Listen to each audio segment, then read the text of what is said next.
Ketika kita pengen kerja kantoran seperti BUMN ataupun karyawan di luar negeri atau di perusahaan multinasional, itu merupakan cita-cita orang tua kita pada tahun 70 dulu, pada waktu beliau-beliau ini masih SMA. Sedangkan kita ini kan generasi yang berbeda, kita harus mempunyai mindset yang berbeda dengan mereka. Ya mulailah bekerja kreatif, bagaimana kita mengembangkan ekonomi secara berdikari.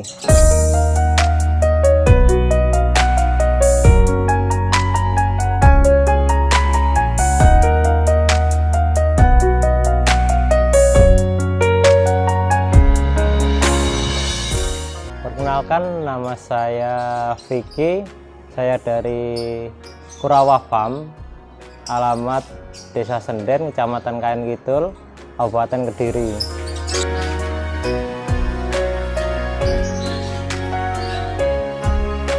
Usaha milik kita ini yang utama breeding, Mas.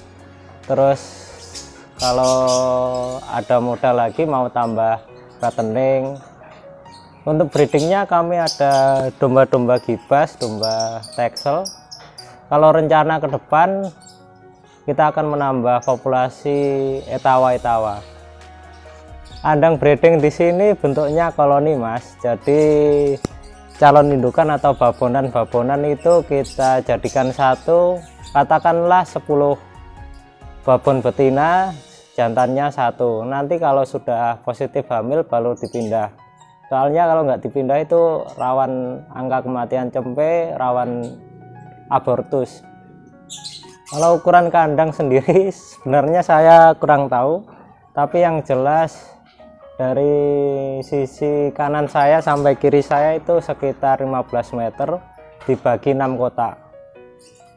Keuntungan dari kandang seperti ini ya, kalau kandang panggung ini kan untungnya nggak bau, Mas, kandangnya. Kalau ukurannya sendiri sebenarnya nggak ada, Mas, untuk pakem ukuran itu. Tinggal kita ada tanah segini membagi dengan populasi segini.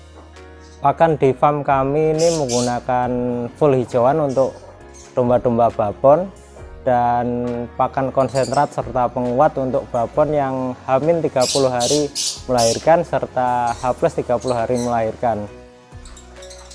Hijauan di kandang kami diolah dengan sistem atau dijadikan rumput hay seperti yang biasa digunakan di farm-farm luar negeri. Jadi kita mengefisien biaya seminimal mungkin atau seefektif mungkin, karena walaupun dengan pakan hijauan domba kami masih bisa beranak dan tumbuh dengan normal. Untuk babonannya serta untuk anakannya sendiri itu kita gunakan flashing, Mas, sampai umur 3 bulan kita beri pakan konsentrat dengan PK atau protein kasarnya yang sudah ditentukan oleh guru saya sendiri. Untuk jenis rumput di farm kami ini nggak terlalu mengikat atau harus rumput ini atau harus rumput ini, ya seadanya aja, Mas, yang ada di sawah atau yang ada di tanah yang kita namai rumput. Bisa odot maupun rumput-rumput liar, tapi untuk rumput yang utama sendiri itu odot, Mas. Jadi untuk pakan di farm ini kita berikan 1 kilo per hari, kita belikan pagi dan sore.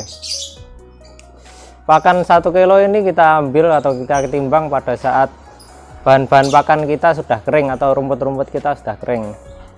Terus untuk biaya sendiri hanya membutuhkan biaya operasional, bukan biaya pakan, yaitu berupa tenaga.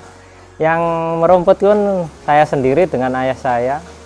Terus jika ditaksir sekitar 200 sampai 300 rupiah per kilo.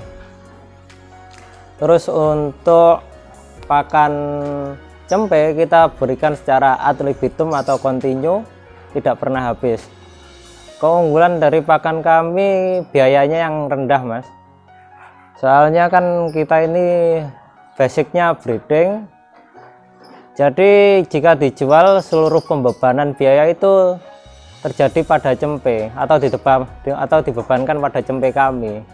Jadi kita gunakan atau kita racik strategi agar beban biaya itu tidak terlalu membengkak di indukannya. Justru kita fokuskan beban biaya itu hanya di cempe kita. Selama ini proses kelahiran masih normal. Untuk pengaruh ke indukan betina juga yang kami alami belum ada, Mas. Kayak abortus baru terjadi 1 kali mungkin di kandang kami ini. Jadi untuk tips suksesnya sendiri tinggal meracik biaya aja, Mas. Biaya seefisien mungkin serta untuk mendapatkan laba yang sebesar mungkin, yaitu prinsip dasar dalam bisnis, Mas. Terus untuk manajemen kita itu harus merias cempe-cempe yang atau produk-produk yang keluar dari kandang ini sebagus mungkin yang diminati oleh pasar lah pokoknya. Motivasi saya kenapa saya ini masih muda dan mau beternak, karena diprediksi pada masa yang akan datang Indonesia akan krisis akan petani-petani dan peternak muda, karena kan namanya anak muda biasanya egonya pengen kerja kantoran. Itu pun tidak terjadi pada diri saya, karena menurut saya yang pernah saya baca dari tulisan Mbak Nadja Shihab, dia atau beliau ini pernah bilang kalau ketika kita pengen kerja kantoran seperti BUMN ataupun kerja sebagai karyawan di luar negeri atau di perusahaan multinasional, itu merupakan cita-cita orang tua kita pada tahun 70 dulu, pada waktu beliau ini masih SMA. Sedangkan kita ini kan generasi yang berbeda, kita harus mempunyai mindset yang berbeda dengan mereka. Ya mulailah bekerja kreatif, bagaimana kita mengembangkan ekonomi secara berdikari. Jadi marilah pemuda Indonesia ini jangan gengsi untuk mulai berternak. Banyak saya punya teman itu di jurusan peternakan, tapi cita-cita mereka ini mana bekerja sebagai orang-orang kantoran. Ini kan suatu mindset yang sebenarnya ditanamkan oleh orang-orang tua mereka. Kalau kerja kantoran ini gajinya pasti atau alah. Beternak pun juga memiliki keuntungan. Jikalau kita mempunyai farm yang sudah katakanlah populasinya sudah cukup untuk menghidupi sehari-hari, maka kita bisa mempekerjakan orang.